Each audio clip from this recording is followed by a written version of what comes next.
Hello students, नमस्कार। स्वागत आपका आपके अपने चैनल होम ट्यूशन पे। दोस्तों, जैसा कि आप जानते हैं एसएससी जीडी 2024 में लगभग 80,000 के आसपास पदों पर वैकेंसी आने वाली है। इसके अलावा सीआईएसएफ एचसीएम में 540 पद है, ड्राइवर है और ट्रेडमैन की वैकेंसियां हैं। इसके अलावा दोस्तों अलग अलग वैकेंसियां भी आप उनकी तैयारी कर रहे होंगे दोस्तों। तो आज से दोस्तों डेली आपको रात को 9 बजे ये फिक्स टाइम रहेगा, डेली मैथ का मॉक टेस्ट आपको मिलेगा। तो जितने बच्चे हमारे साथ जुड़ के तैयारी करना चाहते हैं, इस चैनल को सब्सक्राइब कर लीजिए, बेल आइकन को प्रेस कर लीजिए और डेली आप हमारे साथ जुड़ सकते हैं। ठीक है, तो चलिए दोस्तों शुरू करते हैं आज की इस क्लास को। शुरू करने से पहले जो बच्चे मैथ में थोड़ा सा वीक है, जिनको मैथ थोड़ा कम समझ में आता है, तो दोस्तों मैथ के साथ साथ रीजनिंग भी, हाँ जी, फाउंडेशन बैच आपको मिल रहा है। ये जो बैच हमारा 25 सितंबर से स्टार्ट हो रहा है दोस्तों, इसकी फीस मात्र 199 रुपए है।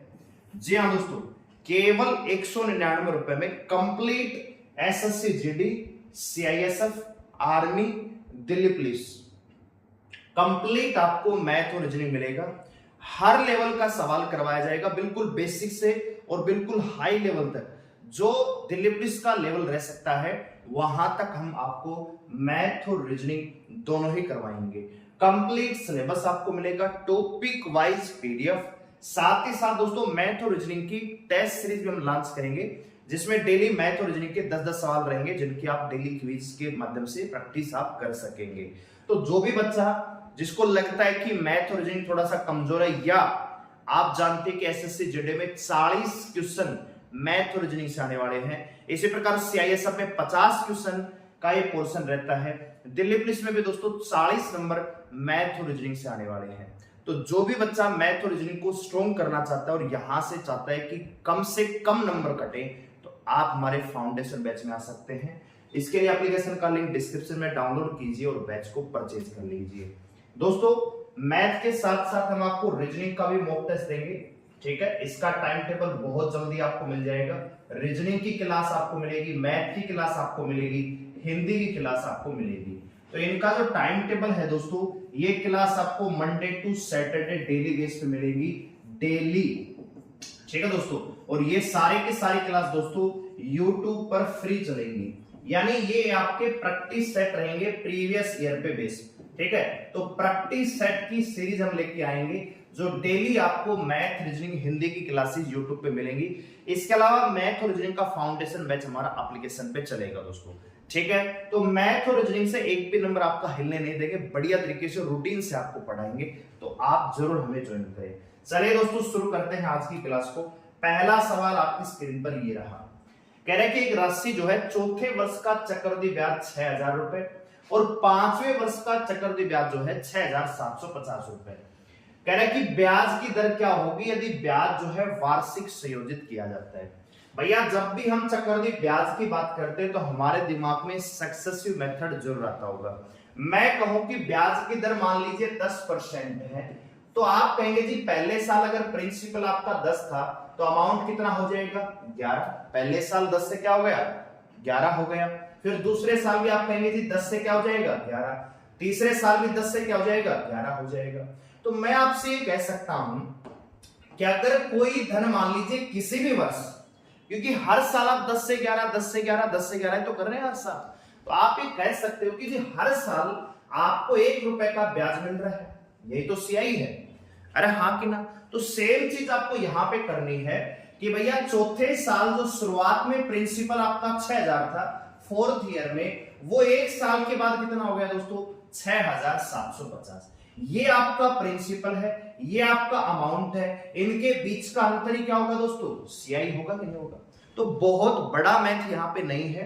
तो दोस्तों आप देखेंगे 6,000 रुपए आपने लगाए, 6,750 रुपए आपका अमाउंट हो गया, तो भैया आपका सीआई कितना बना 750 रुपए। भैया 750 रुपए कहां से बना भैया 6,000 रुपए से। प्रतिशत के लिए क्या लगाते हैं 100 लगाते हैं। अब इसके बाद सवाल कुछ बचा ही नहीं, 3 0 से 3 0 कैंसिल हो जाएगी, 6 से काटेंगे दोस्तों 12 6 की 72 होता है, तो 12.5% इसकी क्या आ जाएगी रेट ऑफ इंटरेस्ट आ जाएगी, ऑप्शन नंबर बी।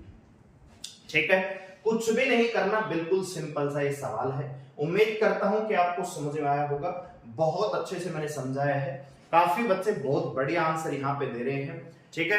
तो एक बढ़िया तरीके से देखो इस क्लास में, देखो अभी जो टाइम है ना साल 2023 का, अभी सितंबर चला हुआ है, अक्टूबर नवंबर दिसंबर, ये 4 महीने बहुत ज्यादा इंपॉर्टेंट होने वाले हैं। इसमें बहुत सारी भर्ती आपके हाथ के आगे से निकल जाएंगी अगर आप लापरवाही बरतेंगे दोस्तों। और साल 2024 में सबसे बड़ी भर्ती होने वाली है कांस्टेबल जीडी की, तो तैयारी रूटीन में करिए। तो यहाँ पे इस क्लास में मैं ज्यादा बात आपसे नहीं करूंगा, केवल कंटेंट की हम बात करेंगे, ठीक है। अगर आपको क्लास अच्छी लगे, समझ में आए, तो वीडियो को लाइक जरूर करें दोस्तों, ठीक है। चलिए शुरू करते हैं अगला सवाल। ये सारे के सारे सवाल दोस्तों प्रीवियस ईयर में आए हुए हैं, जो एसएससी कांस्टेबल जीडी का पेपर है वहीं से हमने क्वेश्चन लिए हुए हैं, एक भी क्वेश्चन मैंने अपनी मर्जी से नहीं लिया है। अगला सवाल दोस्तों आपका सिंप्लीफिकेशन का सवाल है, बोडोमास पे आधारित ये सवाल होता है। तो सबसे पहले आप क्या करेंगे दोस्तों, ब्रैकेट सोल्व करेंगे। भैया 2 के नीचे 1 का 2 का 2/1 मतलब 2 ही होगा, और 2 - 2 मतलब ये, तो क्या हो गया 0 हो गया। भैया 6 में 4 ये कितना बचेगा 2। फाइनली 10 में से 2 आपको क्या करना होगा, माइनस करना होगा, और 10 में से 2 8 माइनस करेंगे तो क्या आ जाएगा दोस्तों 8 इस सवाल का आंसर है। देखो कोई भी आप पेपर ले लीजिए, चाहे आप जीडी का ले लीजिए, सीआईएसएफ का ले लीजिए या आर्मी का ले लीजिए। जैसे जीडी में मान लीजिए 20 क्वेश्चन वाले हैं, तो 20 के 20 आपको मॉडरेट या हार्ड नहीं मिलते दोस्तों। 20 में से ज्यादा 7 क्वेश्चन 8 क्वेश्चन आपको ऐसे मिलेंगे जो थोड़े से मॉडरेट कह सकते हो, जो कैलकुलेटिव हो सकते हैं। बाकी के 10 से 12 सवाल आपको ऐसे ही मिलने वाले हैं दोस्तों। आप कोई भी पेपर उठा के देख लीजिए, ठीक है। तो ऐसा मत सोचना कि ये सवाल तो बिल्कुल आसान है। कई बच्चे कमेंट करते हैं ये सवाल भी जीडी में आता है, भाई ये जीडी में आता है, ठीक है। तो क्लास को पूरा देखना है, ठीक है, हर प्रकार का सवाल आपको मिलेगा। अगला सवाल देखिए, कह रहा है कि 4200 रुपए की एक राशि साधारण ब्याज से 3 वर्षों में 5082 रुपए हो जाती है, तो ब्याज की वार्षिक दर क्या होगी। भैया आप एक चीज तो जानते होंगे, रेट ऑफ इंटरेस्ट निकालने का जो सूत्र होता है वो होता है SI इंटू 100 अपॉन में प्रिंसिपल इंटू टाइम। आप इसको यूज करेंगे और सवाल आपका डायरेक्ट आ जाएगा दोस्तों। तो कैसे यूज करेंगे भैया, प्रिंसिपल आपका 4200 रुपए है, आपको जो अमाउंट मिल रहा है 5082 है, तो भैया सीधा सीधा आप मुझे बताइए जो आपका SI होगा सिंपल इंटरेस्ट वो कितना होगा भैया 42 और 8 5800 रुपए तो हुई और 82 है, तो आप कहेंगे जो CI है वो आपका 882 है क्या, इनटू 100 करेंगे, अपॉन में प्रिंसिपल कितना है जी 4200 रुपए है, टाइम कितने का है 3 साल का। जब आप इसको कैलकुलेट करेंगे 00 से 00 कैंसिल होगी दोस्तों, और यहां पे आप कैलकुलेट करेंगे भैया 3 दूनी 6 3 अंठे 24 या 3 नीम 27 कर लीजिए, 3 नीम 27 और 3 चौक 12, और अब आप यहाँ पे काटेंगे 7 से, तो 42 का गुणा 7 से करेंगे तो 294 आएगा, यानी आपका जो रेट ऑफ इंटरेस्ट है वो कितना आ गया दोस्तों 7% आ गया। ऑप्शन नंबर डी सवाल का क्या है राइट आंसर है, ठीक है। चलिए आगे बढ़े अगले सवाल पे। अगला सवाल आपकी स्क्रीन पर ये रहा, तो ये सवाल काफी इंपॉर्टेंट है, इस प्रकार का सवाल भी आपको देखने को मिलता है दोस्तों, उम्मीद कर रहा हूं सवाल आपको दिख रहा होगा। यहां पे कहा क्या है दोस्तों, नीचे दिए गए डेटा उन व्यक्तियों की संख्या को दर्शाता है जिन्होंने एक निश्चित राशि की बचत की, मतलब यहां पे व्यक्तियों की संख्या है और यहां पे बचत की हुई राशि है। जैसे 5 रुपए बचाने वाला आदमी केवल एक ही है, 15 रुपए बचाने वाला व्यक्ति कितने हैं जी 3 है। तो आपसे पूछा क्या है दोस्तों, प्रति व्यक्ति बचत का माध्य यानी एवरेज आपसे पूछा है। तो आप एक चीज तो जानते हैं कि एवरेज अगर आपको निकालना है, औसत आपके पास चाहिए, तो आपके पास टोटल अमाउंट होना चाहिए, टोटल अमाउंट होना चाहिए अपॉन में भैया टोटल जो पर्सन है कितने लोग हैं इनकी संख्या आपके पास होनी चाहिए, है कि नहीं है। तो भैया सबसे पहले टोटल अमाउंट आप निकालेंगे तो आप कहेंगे जी 5 रुपए एक व्यक्ति ने बचाए, तो अमाउंट यहाँ पे कितना 5 रुपए का, 15 रुपए 3 व्यक्ति ने बताए तो कितने हो गए टोटल 45, 20 4 ने 80 रुपए, 25 रुपए 2 लोगों ने बचाए, तो कुल मिलाकर कितने रुपए बचाए भैया 50। इसी प्रकार ये 30 रुपए एक आदमी है, 35 रुपए एक आदमी है और 40 रुपए 2 आदमी ने, तो कितना आ गया दोस्तों 80 आ गए। अब आप इनका जोड़ करेंगे, टोटल जब आप यहाँ पे ऐड करेंगे तो कितना आएगा दोस्तों बताइए जरा, टोटल आएगा 325, कितना आएगा दोस्तों 325। और आदमी कितने हैं दोस्तों? 4 3 7 और 9 1 10 और 10 और 4 14। कितने हैं भैया? 14। तो जब आप यहाँ पे कैलकुलेट करेंगे आपके पास टोटल अमाउंट कितना है दोस्तों? 325। टोटल पर्सन कितने हैं दोस्तों? 14 है। अब आप इनको कैलकुलेट कीजिए। तो आपका यहाँ पे आप कैलकुलेट करेंगे तो देखिए अप्रोक्स वैल्यू पे आप निकाल सकते हो 21, 25, 23, 28, थोड़ा दूर दूर ऑप्शन है तो अप्रोक्स वैल्यू के साथ आप जा सकते हो। इसको आप 15 मान लीजिए तो 5 3 15, 5 6 30, 5 5 25। 3 से काटिए, 3 दूनी 6 और देखो 3 दूनी पूरा नहीं जाएगा, 3 एकम 3 नहीं जाएगा। 21.57 इस सवाल का क्या हो जाएगा? आंसर हो जाएगा ऑप्शन नंबर ए। सॉरी 21 नहीं होगा दोस्तों, 23.21 सवाल का आंसर होगा। ठीक है, क्योंकि लगभग 3 देखो लगभग एक अप्रोक्स वैल्यू हमने एक कम किया है तो आप यहाँ पे 65 को काटेंगे तो लगभग आप इसको 66 मान के चलिए तो लगभग 22 के आसपास आंसर आएगा। 22 से ऊपर आएगा तो आंसर क्या आएगा? 23.21 आएगा। ठीक है, तो जब भी इस प्रकार का सवाल हो कि आपको लग रहा हो कि भैया कट नहीं रहा है तो अप्रोक्स वैल्यू को सोल्व कर सकते हैं, लेकिन उसमें थोड़ा सा सावधानी बरतने की आवश्यकता है कि भैया यहाँ पे आपने 65 पूरा कट तो गया लेकिन आपने एक यहाँ पे कम किया था, नीचे थोड़ा सा बढ़ाइए और सीधा आंसर के पास जाइए। अगला सवाल देखिए दोस्तों। क्लास अगर आपको अच्छी लगे तो लाइक जरूर करें दोस्तों, शेयर करें और डेली हमारे साथ जुड़ सकते हैं रात को 9 बजे मैथ की इस बेहतरीन क्लास के लिए। दोस्तों यहाँ पे 3 आदमी हैं जो दो मिलकर काम करते हैं। क्या कह रहे हैं भैया? सबसे पहले कह रहे हैं कि अगर ए और सी मिलकर काम करें तो काम हो जाता है 120 दिन में। अच्छा जी, और सी और ई उसी काम को करें तो काम कर देते हैं जी 80 दिन में। इसी प्रकार ए और ई अगर काम पे लग जाएं तो काम हो जाता है 160 दिन में। सबसे पहले भैया टोटल वर्क निकालेंगे। टोटल वर्क क्या होगा? 120, 80 और 160 का एलसीएम। और एलसीएम वो नंबर होता है जो दी गई संख्याओं से पूरा पूरा कट जाता है। तो जब आपको बड़े नंबर दिए हो तो सबसे बड़ी संख्या का मल्टीपल ढूंढिए जो तीनों से कटता हो। तो भैया 160 तो 120 से कटता नहीं है, 320 करेंगे। 160 का डबल कितना? 320। तो 320 में भैया 120 से नहीं कटेगा। फिर ट्रिपल करेंगे तो जैसे आप ट्रिपल करेंगे 160 का 3 गुना होता है 480।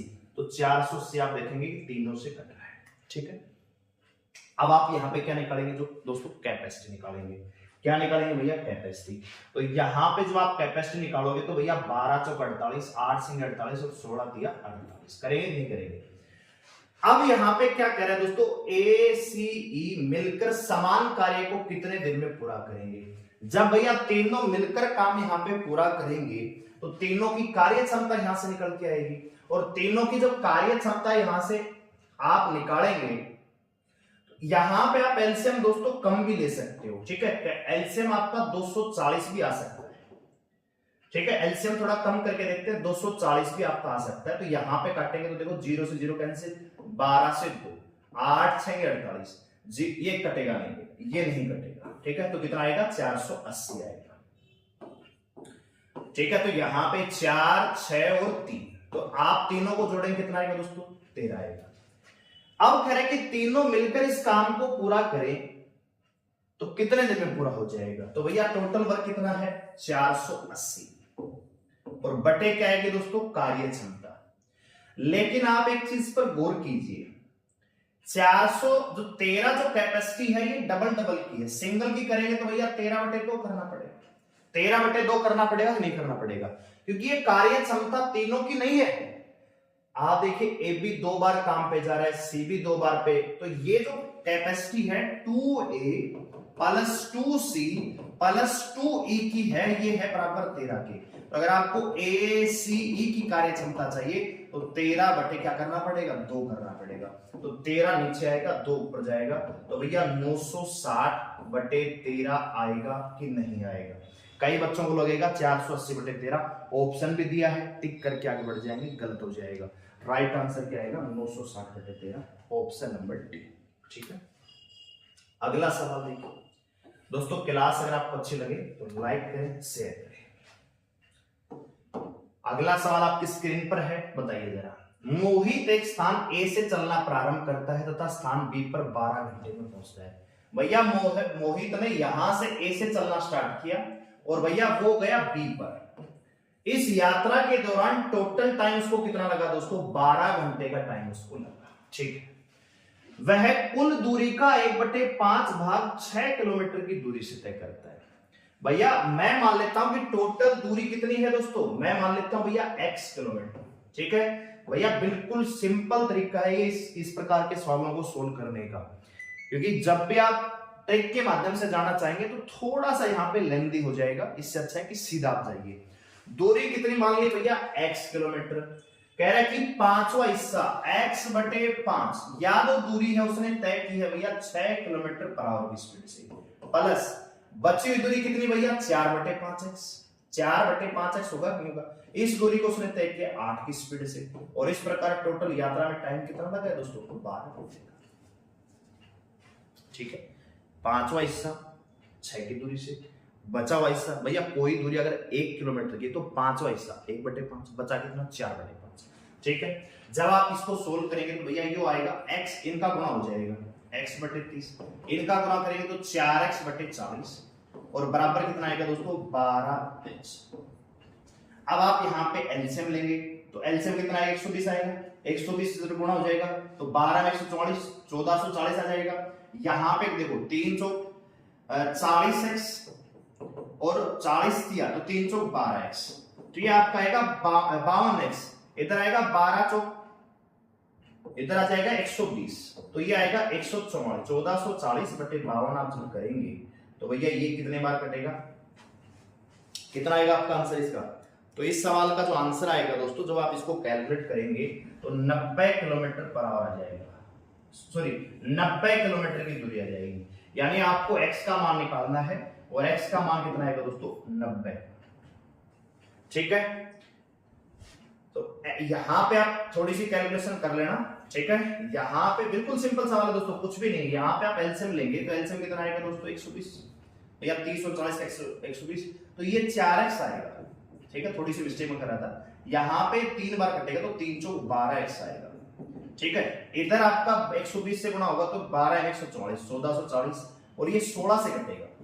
ठीक है, तो 16 में 144 होता है तो 90 किलोमीटर की दूरी आ जाएगी। बिल्कुल सही है, सवाल का आंसर है 90 किलोमीटर। ठीक है, थोड़ी सी कैलकुलेशन मिस्टेक हो गई थी, आप भी कर सकते हैं, किसी से भी हो सकती है। अगला सवाल देखिए, अगला सवाल फिर से बड़ो मास का है दोस्तों, बिल्कुल बहुत बढ़िया लेवल का सवाल है। ठीक है, अगर आपको क्लास अच्छी लग रही है, समझ में आ रही है तो लाइक करें, शेयर करें, और डेली हमारे साथ आप जुड़ सकते हैं इस क्लास में, बिना किसी एक्स्ट्रा बातों के डाइवर्ट होने की बजाय सीधा कंटेंट पे। ये सवाल आपको स्क्रीन पर दिख रहा है, पेपर में भी दोस्तों आपको इतना ही टाइम मिलेगा जितना मैं आपको दे रहा हूं। बस सवाल पढ़ना है, अगर आपको आता है तो सोल्व कीजिए, नहीं आता है तो आप क्या करेंगे, आगे बढ़ेंगे, बैठे थोड़ी रहेंगे लेके। ठीक है, तो पेपर में आप देख रहे हैं कि भैया चाहे आप सीआईएसएफ का ले लो, चाहे आप जीडी का ले लो, चाहे आप सीजर का ले लो, टाइम का वैल्यू होता है। ठीक है, तो इतना टाइम नहीं मिलता, और पेपर में आपको पता ही नहीं लगेगा कब आपका टाइम चला गया। ठीक है, देखिए तो सबसे पहले क्या होगा दोस्तों, सबसे पहले ब्रैकेट सोल्व होगा। तो ब्रैकेट जो सोल्व करेंगे तो सबसे पहले भैया ये डिवीजन सोल्व होगा, तो 2 के भाग में 1/2 है तो गुणा में करेंगे तो 2 गुणा 2 हो जाएगा, कितना आएगा 4। तो मैं कह सकता हूं इसकी जगह, इस पूरे की जगह क्या जाएगा दोस्तों 4। अब ये प्लस का 4 है, ये माइनस का 4 है, कैंसिल आउट होगा क्या, हाँ जी बिल्कुल होगा। अब आप इनको सोल्व कीजिए, तो आप एलसीएम लेंगे जी, एलसीएम कितना आएगा 5, तो 5 × 40 माइनस है 39/5 आएगा क्या। तो मैं कह सकता हूं इस पूरे ब्रैकेट की जगह कितना आएगा भैया 39/5। इसमें कोई डाउट है क्या, कोई डाउट नहीं है। 22 × 88 और 3 91/4 भाग 14/3 का, तो का मतलब क्या दोस्तों गुणा, तो पहले का सोल्व होगा, ये सोल्व होगा, तो इसका कितना आएगा दोस्तों 13 आएगा। 14 गुणा में 13/5, ये भाग में किसके भैया 91/4 के। तो अगली लाइन में आप सोल्व करेंगे 91/4, ये 5 आपका ऊपर चला जाएगा और नीचे आ जाएगा 14 गुणा में 13, तो 13 7 91 और 7 दूनी 14, कैलकुलेट करेंगे दोस्तों 5/8 इस सवाल का राइट आंसर आ जाएगा, ऑप्शन नंबर डी। ठीक है, तो बोर्डो पास में इस बात का ही ध्यान रखना है कि पहले आपको क्या सोल्व करना है। वे का मतलब होता है वेनाकुलर, बार कोई है तो उसको सोल्व कीजिए। ठीक है, बी का मतलब ब्रैकेट हो जाएगा of division multiple addition subtraction, ये तो आप जानते ही हैं। तो बस इतना ध्यान रखिए कि पहले इसको सोल्व मत कर देना, इनको जोड़ मत देना, क्रम से आपका ये सवाल सोल्व होगा, क्योंकि ये भी आंसर आ सकता है, ये भी आ सकता है, लेकिन वो गलत होगा, ठीक है। तो सही तरीके से सोल्व करना जरूरी है। अगला सवाल देखिए।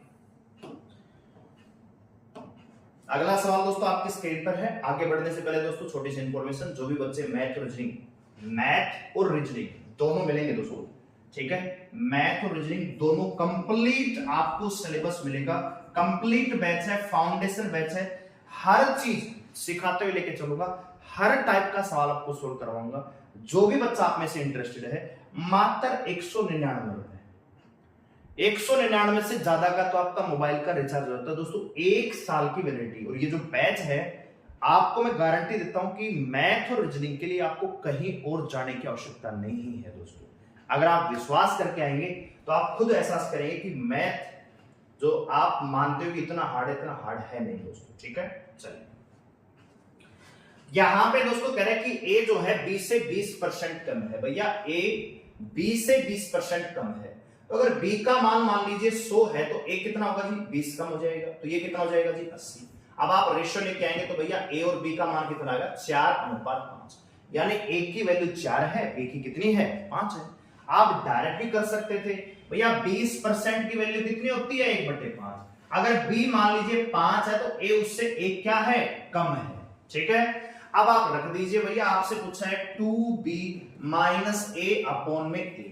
जब आप इसको सोल्व करेंगे तो b की जगह 5 रखेंगे, तो 5 दूनी 10 माइनस 4/4, 10 में 4 गई 6, 6/4 को सोल्व करेंगे दोस्तों, तो 2 3 6 और 2 दूनी 4, 3/2 इस सवाल का आंसर होगा। Option number B is right answer, ठीक है। तो सेशन अगर आपको अच्छा लग रहा है, समझ में आ रहा है, तो लाइक जरूर करें दोस्तों, ठीक है। चलिए, बहुत बढ़िया बच्चे आंसर दे रहे हैं, बहुत अच्छे। चलिए आगे बढ़ते हैं अगले सवाल पे। अगला सवाल आपकी स्क्रीन पर ये रहा। अगला सवाल भी बिल्कुल सिंपल सवाल है, और ये दोस्तों सारे के सारे सवाल एसएससी जीडी में आए हुए हैं। एसएससी जीडी का पूरा मॉक टेस्ट हमने यहाँ पे लिया हुआ है, ठीक है। चलिए, तो आंसर दीजिए फटाफट, शाबाश। कह रहे कि 12 व्यक्ति एक कार्य के आधे भाग को 9 दिन में करते हैं। भैया एक बात बताइए, अगर आधा काम वो 9 दिन में कर रहे हैं, तो पूरा काम कितने दिन में करेंगे, 18 दिन में करेंगे। पूछा गया कि कितने व्यक्ति समान कार्य मतलब पूरा काम 6 दिन में पूरा कर पाएंगे।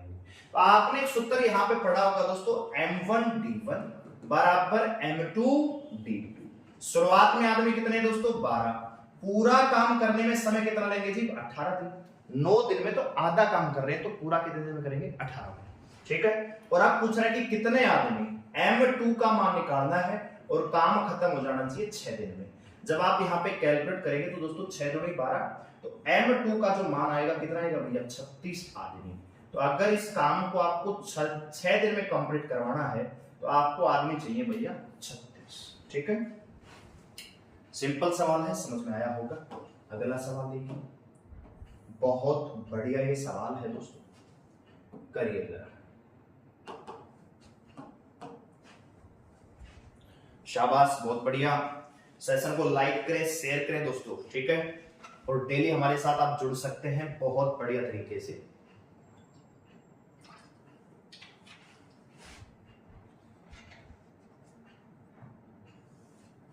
आइए आगे बढ़ते हैं अगले सवाल पे। तो अगले सवाल में आपको क्या दे रखा है दोस्तों, आपको दे रखा है दोस्तों P माइनस Q का रेशियो, P रेशियो Q दे रखा है 5:6। अब R अनुपात Q दिया है, तो मैं उसको उल्टा ले लेता हूं, मैं ले लेता हूं Q रेशियो R। कोई दिक्कत, इसको पहले लिख लीजिए, ये 9 आ जाएगा, ये आपका 25 आ जाएगा। अब देखो सवाल को आप थोड़ा सा आसान कर सकते हो, अगर कोई वैल्यू कट रही है तो आप उसे काट दीजिए। देखो 5 एकम 5 और 5 5 25, ये कटेगा 3 से 2 बार और 3 दिया 9, ठीक है। अब आपसे पूछा क्या है सवाल में, P अनुपात R, यानी पहला और आखिरी रेशियो आपसे पूछा है। तो पहले रेशियो के लिए क्या करते हैं दोस्तों, इनका डायरेक्ट गुणा कर देते हैं, आखिरी के लिए इनका गुणा कर देते हैं। तो 3 एकम 3 भैया, तो P का मान 3 आ जाएगा, R का मान 5 दूनी 10, तो 3:10 आ जाएगा। ऑप्शन नंबर ए सवाल का राइट आंसर। क्लियर है। तो जो बच्चे CISF वाले हैं, आर्मी वाले हैं, तो ये जो क्वेश्चन है आपके लेवल का है, आपके पेपर में इस प्रकार के सवाल देखने को मिलेंगे दोस्तों, ठीक है। चलिए अगला सवाल देखिए।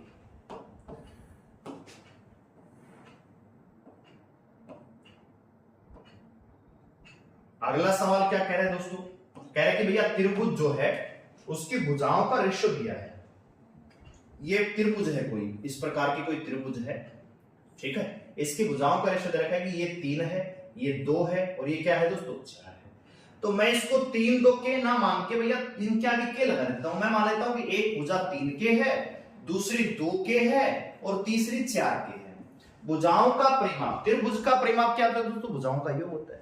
किसी भी आकृति का परिमाप उसके चारों ओर की परिमाप होता है, परिमाण होता है दोस्तों, चारों ओर के जो एरिया है उसको, ठीक है, एरिया ये हो जाता है। लेकिन ये जो रेशियो बाहर का, अगर आपको तारवाड़ लगानी है, मान लीजिए कोई त्रिभुजाकार आपका खेत है, तो तारवाड़ लगाने के लिए आपको क्या लगाना पड़ेगा, परिमाप लेना पड़ेगा। अगर आपको खेत के अंदर मान लीजिए पेड़ पौधे लगाने हैं या कोई और आपको इंडस्ट्री लगानी है, तो उसके लिए आपको एरिया चाहिए दोस्तों, ठीक है। तो सेम चीज है यहाँ पे। तो इन तीनों का जो जोड़ है वो किसके बराबर है दोस्तों, 63 के बराबर है। अब देखो 4 2 6 और 3 2, तो के का मान कितना आ जाएगा दोस्तों, 63/9 करेंगे 7 आ जाएगा। के का मान 7 आ गया है, तो सबसे बड़ी भुजा क्या होगी, 4 के। तो भैया 4 के का मान आएगा 7 गुणा में 4 करेंगे तो 28 सेंटीमीटर। मतलब जो सबसे बड़ी भुजा है, ये जो भुजा है उसका एक्चुअल मान कितना है, 28 सेंटीमीटर। ये आपकी 21 सेंटीमीटर और ये 14 सेंटीमीटर। विषम भाव त्रिभुज है दोस्तों ये। तो राइट आंसर क्या आएगा दोस्तों सवाल का, 28। ठीक है, उम्मीद करता हूं समझ में आया होगा। अगला सवाल देखिए।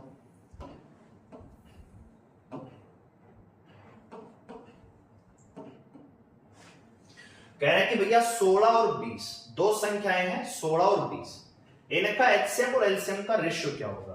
तो सबसे पहले आप मुझे बताइए एचसीएफ क्या होता है। एचसीएफ होता है भैया हाईएस्ट कॉमन फैक्टर, ऐसा बड़े से बड़ा नंबर जो दोनों संख्याओं को काट देता हो। तो भैया 16 और 20 में आप देखेंगे तो आप इसको ब्रेक कर सकते हैं, इसको कह सकते हैं जी 4 गुणा में 4, इसको आप कह सकते हो 4 गुणा में 5। तो आप देखिए दोनों में ऐसा कौन सा फैक्टर है जो कॉमन है, तो आप कहेंगे जी 4 होगा, हाँ कि ना। तो भैया एचसीएफ आपका कितना आ गया, 4 आ गया।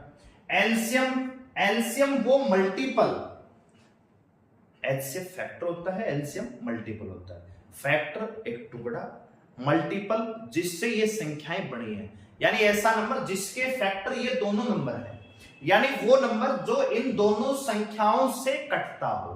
फैक्टर ऐसा नंबर जो इन दोनों संख्याओं को काटता हो, को काटने वाला फैक्टर, से कटने वाला मल्टीपल, ठीक है। तो आप देखेंगे 16 और 20 का जो एलसीएम आएगा कितना आएगा दोस्तों, 80 आएगा। तो भैया इनका रेशियो पूछा तो 1:20 आएगा कि नहीं आएगा, यही आपसे पूछा है, ठीक है। आगे बढ़े अगले सवाल पे, ये रहा अगला सवाल, करिए जरा अगला सवाल करिए दोस्तों, शाबाश, बहुत बढ़िया।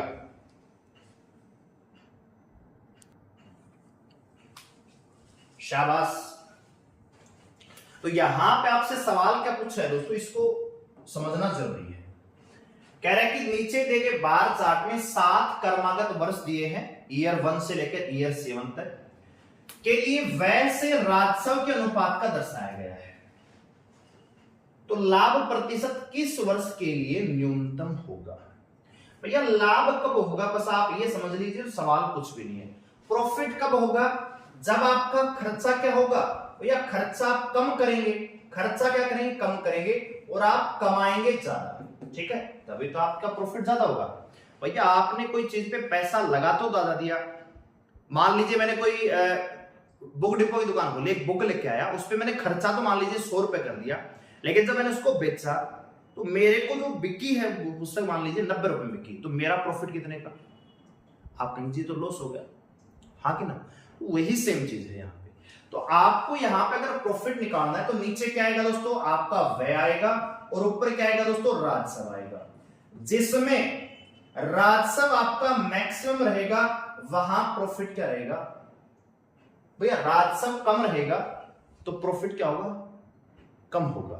राजस्व मतलब इनके बीच का गैप कम होगा, वहीं पे क्या होगा, लाभ भी कम होगा। जैसे ये लिखा हुआ भैया 80.80, जिसका मतलब 80/100, ठीक है, यानी 80 रुपए लगा के आप 100 रुपए कमा रहे हो, तो कितने का प्रॉफिट है दोस्तों, 20 का, यही तो बात है। और अगर आप यहां पे देखोगे तो 0.96 है, इसका मतलब 96/100 है, 96 रुपए लगा के 100 रुपए कमा रहे हो, तो कितने का प्रॉफिट है, यहाँ पे 4 है। तो न्यूनतम प्रॉफिट कहाँ होगा, वाई से, खत्म, इतनी सी बात।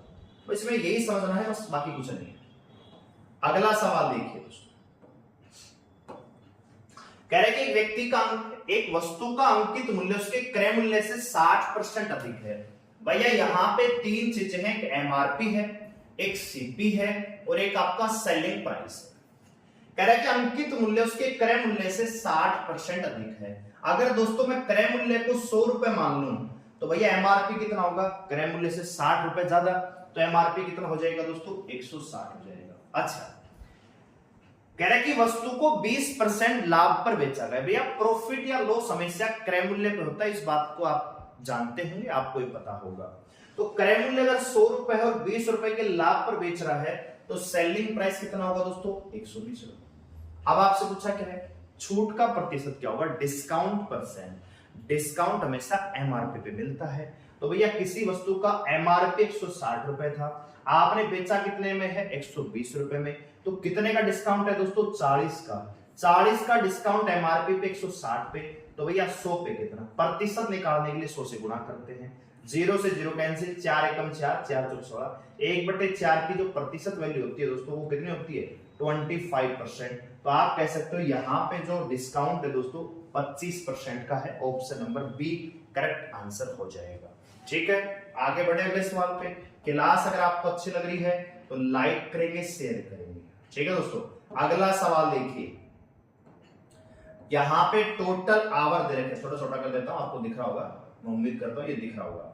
ठीक है, दिखेगा, आपको दिखेगा, कोई दिक्कत नहीं। ठीक है, बस आप ये थोड़ा सा ये बस टोटल आवर, कुल घंटे, कुल बराबर 1200 घंटे हैं। कितने भैया, 1200 आवर्स। ठीक है,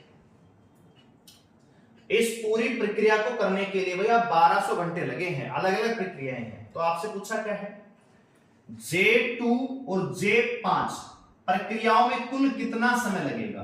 तो भैया J2 में कितना परसेंट लग रहा है, 18%, J5 में कितना लग रहा है, 12%, तो 18 और 12 कितना दोस्तों, 30%। भैया 30% लग रहा है 100 पे, तो 1200 में से कितना दोस्तों, बस इतना ही करना है।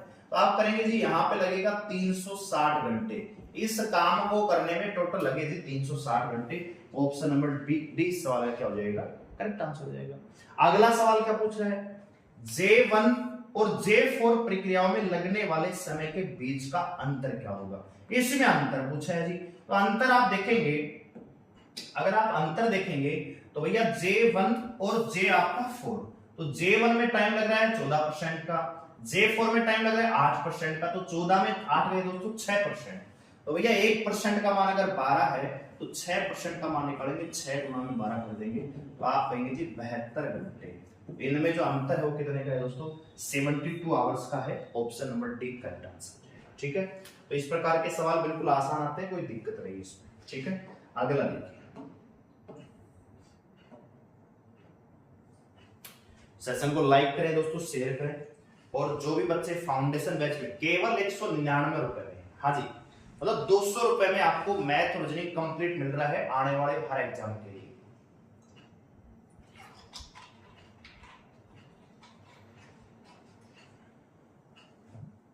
तो आप बैच को दोस्तों जरूर ज्वाइन करें।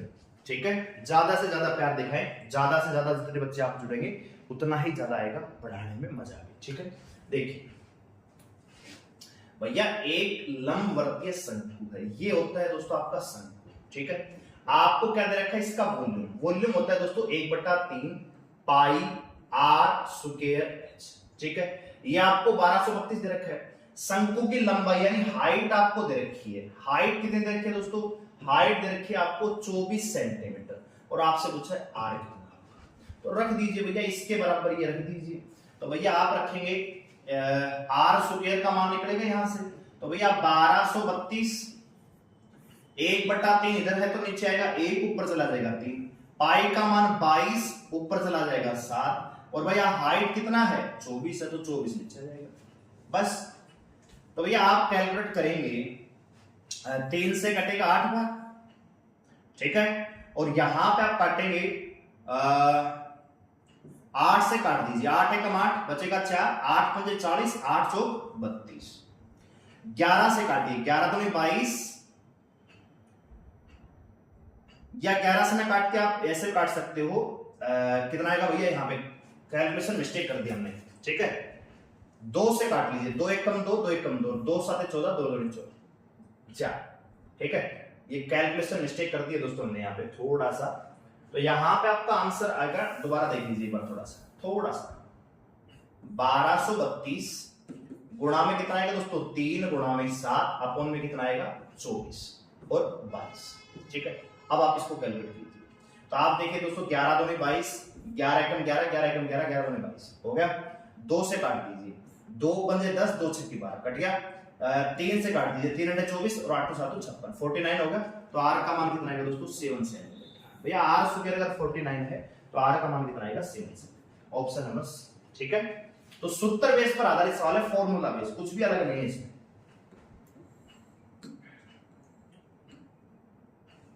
अगला सवाल देखिए दोस्तों, एक 12 वर्ष के लड़के को एक नए लड़के से बदलते हैं। एक कक्षा में 12 वर्ष का कोई लड़का, उसको भेज देते हैं, उसकी जगह नया लड़का आ जाता है। तो 18 लड़कों की जो औसत आयु है 1.5 वर्ष बढ़ जाती है, तो नए लड़के की आयु क्या होगी। तो यहां पे सीधा सवाल ये होता है दोस्तों कि भैया आपने जो लड़का है वो लड़का जो भी गया है या आया है, कितने वर्ष का गया कितने वर्ष का आया, प्लस कक्षा में कितने विद्यार्थी हैं, और गुणा में वृद्धि या कमी। वृद्धि या कमी, ये सीधा सूत्र होता है इस सवाल को करने का, कुछ भी इसमें अलग नहीं करना। भैया लड़के का वजन कितना था 12 वर्ष के लड़के की जगह कोई नया लड़का है, इससे क्या हो 18 बच्चों की कक्षा पे 1.5 वर्ष की औसत बढ़ेगी। तो 1.5 का मतलब 3/2, यहां पे करेंगे 9, तो ये 12 प्लस में 27 आएगा यानी 39। तो जो 12 वर्ष की जगह जो लड़का गया है उसकी जगह जो नया लड़का आया है उसकी उम्र कितनी है 39 ईयर है दोस्तों, 39 साल, ठीक है। तो सिंपल सा सवाल है, आइए सेम सवाल है दोस्तों ये भी। अभी हमने शंकु वाला किया, सेम सवाल, एक ही पेपर में 2 बार आया दोस्तों, ठीक है। तो ये आपके पेपर में भी हो सकता है। तो वॉल्यूम आप जानते हैं 1/3 पाई आर स्क्वायर एच होता है, और ये बराबर दे रखा है 2464 के। आपके पास हाइट भी है दोस्तों 12 सेंटीमीटर। आप पहले निकालेंगे आर स्क्वायर, तो भैया 2464 गुणा में 3 गुणा में 7 अपॉन में 22 गुणा में कितना आएगा 12 आ जाएगा। कैलकुलेट करेंगे दोस्तों, काट दीजिए 11 से काट दीजिए, 11 दूनी 22, 11 दूनी 22 बचेगा 2, 11 दूनी 22, 11 चौक 44, ठीक है। और आप फिर काट दीजिए 3 चौक 12 और 4 से काट दीजिए 4 दूनी 8, तो 8 दूनी 16, 8 8 24, ठीक है। तो 7 8 56, ठीक है, 196 आएगा। आर स्क्वायर बराबर 196 आ गया। तो आर का जब आप मान निकालेंगे तो कितना आएगा दोस्तों 14 सेंटीमीटर, ठीक है। तो ऑप्शन नंबर बी करेक्ट हो जाएगा, ठीक है। तो उम्मीद कर रहा हूं सेशन आपको अच्छा लग रहा है, समझ में आ रहा है, ठीक है। तो भैया सेशन को लाइक करें, शेयर करें। डेली रात को 9 बजे आप जुड़ सकते हैं। SSC constable GD, CISF, CRPF, ITBP, SSB, किसी भी एग्जाम की आप तैयारी कर रहे हैं तो आप हमारे साथ जुड़ सकते हैं डेली रात को 9 बजे, ठीक है। और जिन बच्चों को कोर्स में आना है, कोर्स ले सकते हैं फाउंडेशन बैच, जिसमें मैथ और रीजनिंग का कंप्लीट सिलेबस करवाया जाएगा मात्र 199 रुपए में। एप्लीकेशन का लिंक डिस्क्रिप्शन में है, डाउनलोड कीजिए, बैच में आ जाइए। डाउनलोड करते ही बैच में नहीं आना, डाउनलोड करने के बाद रजिस्टर करना है, लॉगिन करना है। लॉगिन करने के बाद जब आप एप्लीकेशन पे जाएंगे तो पेड कोर्स का सेक्शन मिलेगा, वहां पे आपको मिलेगा फाउंडेशन बैच। अगला सवाल देखिए दोस्तों, करेक्ट, 8 संख्याओं का औसत 44 है, ठीक है जी। 8 संख्याएं हैं, इनका सभी का औसत कितना है 44 है, ठीक है। प्रत्येक संख्या में y जोड़ दिया, प्रत्येक संख्या में एक समान नंबर जोड़ा, तो भैया औसत भी सबका समान बढ़ जाएगा। तो कह रहे हैं कि सबका औसत कितना हो गया 47। भैया पहले 44 तब 47, अगर सबको समान नंबर जोड़ा है तो कितना जोड़ा है दोस्तों 3, ठीक है। तो ऑप्शन नंबर ए। अगला सवाल देखिए, रेशियो का एक और सवाल है, बेहतरीन सा सवाल है, करिए जरा, शाबाश, बहुत बढ़िया।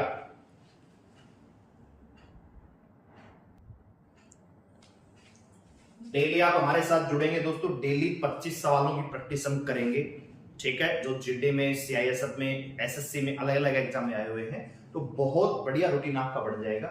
ठीक है, तो मैथ और रीजनिंग का जो डर है वो खत्म हो जाएगा दोस्तों। ठीक है, तो आपको यहाँ पे दे के रखा है दोस्तों, आपको दे रखा है दोस्तों x/y कितना भैया 7:5 और y/z कितना दे रखा है दोस्तों 7:11 और आपसे पूछा है x/y/z क्या होगा, x/y/z क्या होगा।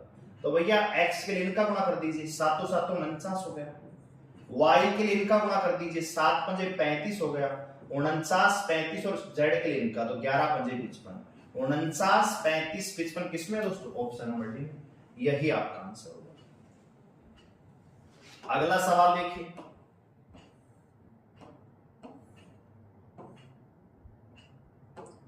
ठीक है, बहुत बढ़िया लेवल के सवाल है दोस्तों, एसएससी कांस्टेबल जीडी में आए हुए हैं। ठीक है, जो बच्चा रेगुलर जुड़ेगा, रेगुलर पढ़ाई करेगा, वो उसको नौकरी मिलना निश्चित है। ठीक है, क्योंकि किस्मत के बैठे रहने से, किस्मत के भरोसे बैठे रहने से कुछ नहीं मिलता दोस्तों। किस्मत को बदलने के लिए मेहनत करनी पड़ती है, रेगुलर हर दिन। ठीक है, चलिए, तो भैया एक कमरा कह रहा है कि भैया एक कमरा है घनाभ के आकार का, इस प्रकार का कोई कमरा है, इस प्रकार का कोई कमरा है भैया। ठीक है, इस प्रकार का कोई कमरा है, कह रहे कि लंबाई जो है इसकी 16 मीटर है, 16 मीटर लंबा है, 12 मीटर चौड़ा है और भैया 15 मीटर ऊंचा है। कह रहा है कि इसमें कमरे में रखने जाने वाली सबसे लंबी छड़ की लंबाई क्या होगा। भैया सबसे लंबी छड़ कब रखी जा सकती है, जब आप उसको तिरछा रखेंगे, उस कॉर्नर से इस कॉर्नर में, यानी सबसे लंबी छड़ तो भैया तब रखी जाएगी जब छड़ को आप ऐसे रखोगे तिर्यक में, तिरछा। तो आपको क्या निकालना है, घनाभ का विकर्ण निकालना है, और जो छड़ है घनाभ का विकर्ण है वही छड़ की लंबाई आ जाएगी। तो इसका जो सूत्र होता है दोस्तों, छड़ की लंबाई अगर आपको निकालना है तो कुछ नहीं करना, स्क्वायर रूट वर्गमूल निकालना है, किसका भैया, l स्क्वायर प्लस में b स्क्वायर प्लस में h स्क्वायर, बस। तो भैया लंबाई आपकी कितनी है 16, स्क्वायर करें कितना आएगा 256, चौड़ाई है 12, स्क्वायर करें 144, हाइट 15 है 225। जब आप इन तीनों को जोड़ेंगे तो ये आपका आएगा 6 4 10 5 15, यानी ये आएगा आपका 625। कितना आएगा दोस्तों 625। तो भैया इसका जब आप रूट निकालेंगे कितना आएगा 25 सेंटीमीटर, 25 मीटर। ठीक है, कितना आएगा दोस्तों 25 मीटर। तो जो सबसे लंबी छड़ होगी उसकी लंबाई कितनी होगी 25 मीटर होगी दोस्तों। ठीक है, तो उम्मीद कर रहा हूं समझ में आ रहा होगा। ठीक है, चलिए सेशन को लाइक जरूर करें, बहुत बढ़िया, काफी बच्चे सही आंसर दे रहे हैं। मैं अब कमेंट पे कम ध्यान दिया करूंगा क्योंकि पूरी तरह से डेडिकेटेड तरीके से आपको पढ़ाएंगे, तो आप भी फोकस कीजिए क्लास पे। ठीक है, जो बोर्ड पे सवाल दिख रहा है आपको आता है कि नहीं आता, नहीं आता तो करके देखिए। ठीक है, लेक्चर को पॉज कीजिए, अपने आप को चेकआउट कीजिए कि आपको ये सवाल आता है कि नहीं आता। आता है तो बहुत अच्छी बात है, सोल्व कीजिए, नहीं आता है तो सॉल्यूशन देखिए और फिर इसको नोट कीजिए, दोबारा करिए। ठीक है, तब सफलता मिलती है दोस्तों। एक दिन से सफलता, एक दिन की मेहनत से नहीं मिलती, लगातार मेहनत करनी पड़ती है दोस्तों। ठीक है, अगला सवाल, अगला सवाल क्या कह रहा है दोस्तों, कह रहा है कि भैया एक कार 48 किलोमीटर पर आवर की गति से निश्चित दूरी को 14 घंटे में तय करती है। यदि स्पीड 84 किलोमीटर की गति कर दी जाए तो समान दूरी तय करने के लिए कितना समय लगेगा। अगर भैया समान दूरी, डिस्टेंस अगर आपका कांस्टेंट है तो स्पीड जो है इनवर्सली प्रोपोर्शनल होता है किसके भैया, टाइम के। ये आपने सूत्र पढ़ा होगा।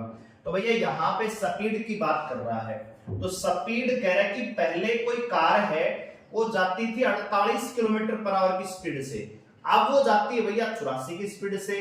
तो भैया जो टाइम लगेगा, टाइम का रेशियो बिल्कुल उल्टा हो जाएगा। तो 12 चौक 48, 12 7 84 रेशियो है कि नहीं। स्पीड आपने 4 से क्या कर दी 7 कर दी, तो भैया टाइम क्या हो जाएगा 7 से 4 हो जाएगा। तो भैया 7 का मान आपको दे रखा है, पहले कितना टाइम लगता था 14 घंटे का, 7 का मान 14 घंटे है, 1 का मान 2 आएगा, तो 4 का मान कितना आएगा दोस्तों 8 घंटे। तो अभी उसी गंतव्य पे जाने के लिए 8 घंटे का टाइम लगेगा। क्यों, पहले लगता था 14 घंटे का, क्यों, पहले स्पीड 48 थी तो 14 घंटे लगते थे, अब स्पीड आपने सीधा 84 कर दी तो मात्र 8 घंटे लगेंगे। क्यों, स्पीड 4 से 7, जिस रेशियो में स्पीड आप बढ़ाओगे भैया, गाड़ी अगर तेज चलेगी तो टाइम कम लगेगा, गाड़ी आपने 4 से 7 कर दी तो टाइम 7 से क्या हो जाएगा 4 हो जाएगा। सिंपल सा एक लॉजिक है इस सवाल में, अगर वो पता है तो कुछ भी इसमें अलग करने की आवश्यकता नहीं है दोस्तों। अगला सवाल बहुत अच्छा सवाल है दोस्तों, काफी बच्चों को इस सवाल को करने में दिक्कत होती है, उनको समझ में नहीं आता कि सवाल होगा कैसे, लगे रहते हैं लेंदी मेथड्स में, लेकिन यहाँ पे आप सवाल को चुटकियों में सोल्व कर सकते हैं अगर आपको कंसेप्ट आता है। रमेश 75 वस्तुएं 10,800 रुपए की खरीदता है तथा उनको 5 वस्तुओं के विक्रय मूल्य के बराबर हानि पर बेचता है, तो एक वस्तु का विक्रय मूल्य क्या होगा। अब ये सवाल आपको कई बच्चों को समझ में 75 लाया 5 के विक्रय मूल्य पे बेच दिया, भैया समझ में नहीं आया कि हानि पर बेचा। तो आप एक चीज समझिए, मान लीजिए मैं दुकानदार हूं भैया, मैं एक निश्चित आइटम लेके आता हूं। डेली जो सब्जी वाला है वो क्या करता है भैया, सुबह 10 किलो आलू लेके आया, शाम को 10 किलो आलू उसने बेच दिए, तब वो अपने प्रॉफिट और लॉस को कैलकुलेट करता, भैया 10 किलो लेके आया था मैं 100 रुपए में और 10 किलो आलू बेच रहा हूं 90 रुपए में, तो भैया मेरे को तो 10 रुपए का लॉस हो गया। या वो इस चीज को ऐसे भी कह सकता है कि 10 किलो आलू खरीदा मैंने, जितने रुपए में उतना रुपए मेरे को मिला भैया 11 किलो आलू बेचने में, तो 1 किलोग्राम के विक्रय मूल्य बराबर क्या होगी, हानि होगी। बेचा उसने 10 किलो ही है, लेकिन वो कैलकुलेट कर रहा है क्वांटिटी में, तो ये क्वांटिटी बेस्ड सवाल है, ठीक है। तो करना क्या है दोस्तों, आप एक बात जानते हो कि लॉस कब होता है दोस्तों, हानि, जब आपका सीपी ज्यादा होता है, किससे भैया, एसपी पे। कोई चीज ज्यादा में खरीद रहे हो कम में बेच रहे हो तो क्या होगा, लॉस होगा। 5 वस्तुओं के विक्रय मूल्य के बराबर हानि हुई, 5 के विक्रय मूल्य के बराबर हानि हुई कब भैया, जब आप 75 वस्तुएं खरीद के लाए, 75 का सीपी माइनस 75 का एसपी। अगर यहां तक आपको समझ में आ गया तो सवाल खत्म हो चुका है, ठीक है। तो आप यहाँ पे देखेंगे, जब आप कैलकुलेट करेंगे 75 वस्तुओं का क्रय मूल्य बराबर है भैया 80 वस्तुओं के विक्रय मूल्य के बराबर, और बराबर है किसके भैया, 10,800 रुपए। इसका मतलब यही है 75 वस्तुओं का क्रय मूल्य है वो 10,800 है और 80 वस्तुओं का विक्रय मूल्य भी 10,800 है। इसका मतलब क्या हुआ, इसका मतलब यह कि 10,800 रुपए में लाया था 75 वस्तु, और ये 10,800 रुपए कमाने के लिए 80 वस्तु बेचने पड़ेगी, तो 5 वस्तुओं का क्या हो गया, लॉस हो गया। समझ में आ गई बात। तो करना क्या है, आपसे पूछा विक्रय मूल्य, एक वस्तु का विक्रय मूल्य क्या होगा, तो 80 वस्तुओं का विक्रय मूल्य ये है, 80 का अगर एसपी आपको दे रखा है 10,800 रुपए, तो एक वस्तु का सेलिंग प्राइस क्या होगा दोस्तों, 10,800 बटे 80। कैलकुलेट करेंगे 0 से 0, 8 से कटेगा 8, 8 या 24 और 8 पंजे 40, तो एक वस्तु का जो विक्रय मूल्य होगा 135 रुपए। और अगर पूछा जाए क्रय मूल्य क्या होगा एक वस्तु का, तो इसके बराबर रख देंगे, 75 वस्तुओं का क्रय मूल्य भी तो यही है, तो 75 का सीपी बराबर है 10,800, एक का सीपी आएगा भैया 144। तो क्रय मूल्य पूछे तो भी आप कर सकते हो, ठीक है। आइए आगे बढ़ते हैं। जिन बच्चों को थोड़ा बहुत अगर कम समझ में आया हो मान लीजिए, तो आप रिपीट करके भी देख सकते हैं, ठीक है। और सेशन अगर आपको अच्छा लगे तो लाइक करें, शेयर करें दोस्तों, ठीक है। डेली रात को 9 बजे, डेली रात को 9 बजे आपको मैथ का मॉक टेस्ट मिलेगा यूट्यूब पे। रीजनिंग की क्लास भी बहुत जल्दी हम शेड्यूल कर देंगे, तो वो भी फिक्स टाइम मिलेगा, मंडे टू सैटरडे आपको एक क्लासेस मिलेंगी दोस्तों, ठीक है। चलिए अगला सवाल देखिए, दुकानदार 25% की छूट देने के बावजूद 40% का लाभ कमाता है, तो अंकित मूल्य और क्रय मूल्य से कितना प्रतिशत अधिक है। तो दोस्तों इसमें डायरेक्ट से सूत्र होता है, सीपी और एमपी का रेशियो निकल के आ जाता है। ये आता है भैया 100 माइनस डिस्काउंट से, और ये आता है आपका 100 प्लस में प्रॉफिट या लॉस से। जब आप ऐसा करेंगे तो सीपी और एमपी का रेशियो आ जाएगा, ठीक है। तो डिस्काउंट कितने का भैया, 25 का, इसका मतलब क्रय मूल्य कितना रहा, 75 रुपए। प्रॉफिट 40 का कमाया, तो भैया जो आपका एमआरपी है वो कितना होगा दोस्तों, 140 रुपए। 75 रुपए की वस्तु आपने खरीदी और उस पे एमआरपी लगा रहे 140 रुपए, कितने ज्यादा लगा रहे दोस्तों, 65, कितने पर, 75 रुपए, तो 100 रुपए। तो आप यहाँ पे काटेंगे तो 5 से कटेगा 13 बार, 5 से कटेगा ये 15 बार, ठीक है। और 5 ये 15 और 5 से कटेगा ये 20 बार, तो ये 226, 260/3 आएगा। इसको कैलकुलेट करेंगे तो लगभग कितना आएगा दोस्तों, 86.67%। इतने परसेंट आपने अधिक एमआरपी आपने वस्तु का लगाया, ठीक है। तो दोस्तों ये था हमारा आज का कंप्लीट मॉक टेस्ट, पूरे 25 क्वेश्चन हमने किए हैं। एसएससी जीडी में आए हुए दोस्तों, ठीक है। तो ये जो क्वेश्चन है आपके लिए सीआईएसएफ के लिए, आर्मी के लिए, एसएससी जीडी 2024 के लिए, बीएसएफ, एसएसबी, आईटीबीपी, किसी भी अन्य एग्जाम की आप तैयारी कर रहे हैं तो सभी के लिए सूटेबल है। डेली रात को 9 बजे आप हमारे साथ जुड़ सकते हैं और बहुत जल्दी आपको टाइम शेड्यूल मिल जाएगा। और ये है दोस्तों हमारा कंप्लीट बैच, केवल 199 रुपए। इसमें कंप्लीट मैथ और रीजनिंग दोनों मिलेंगे दोस्तों। कंप्लीट आपको जीरो से हीरो हम पढ़ाने वाले हैं इस बैच में। तो जो भी बच्चा, चाहे आप जीडी की तैयारी कर रहे हैं तो भी आपको 40 नंबर का सेक्शन आने वाला है, अगर आप सीआईएसएफ की तैयारी कर रहे हैं तो भी आपको 50 नंबर का सेक्शन मिलेगा। इसी प्रकार एसएसबी, आईटीबी, इनमें भी 40 से 50 नंबर का पोर्शन रहता है दोस्तों। इंपॉर्टेंट सब्जेक्ट है, तो जिन बच्चों को इनमें प्रॉब्लम है, केवल स्पेशल बैच है मैथ रीजनिंग का, आप इसको ज्वाइन कर सकते हैं। 1 साल तक मैथ रीजनिंग पढ़ने के लिए कहीं और जाने की आवश्यकता नहीं है। हर टाइप, हर सवाल आपको सोल्व करवाया जाएगा, जीरो से लेके दिल्ली पुलिस लेवल तक, ठीक है। तो अगर कोई बच्चा हमारे साथ जुड़ के तैयारी करना चाहता है, मैथ रीजनिंग पढ़ना चाहता है, एप्लीकेशन का लिंक डिस्क्रिप्शन में है, डाउनलोड कीजिए, रजिस्टर कीजिए, लॉगिन कीजिए, पेड कोर्स मिल जाएंगे, सबसे ऊपर आपको मिलेगा फाउंडेशन बैच, आप इसको ज्वाइन कर सकते हैं। और ये सेशन अगर आपको अच्छा लगा है, लाइक करें, शेयर करें, चैनल को सब्सक्राइब करें हमारे साथ जुड़े रहने के लिए। और डेली रात को 9 बजे आपको मंडे टू सैटरडे क्लासेस मिलेगी। तो बहुत जल्दी रीजनिंग और हिंदी क्लास भी हम शेड्यूल करेंगे, 3 क्लास आपको डेली, ठीक है। तो धन्यवाद, जय हिंद, थैंक यू।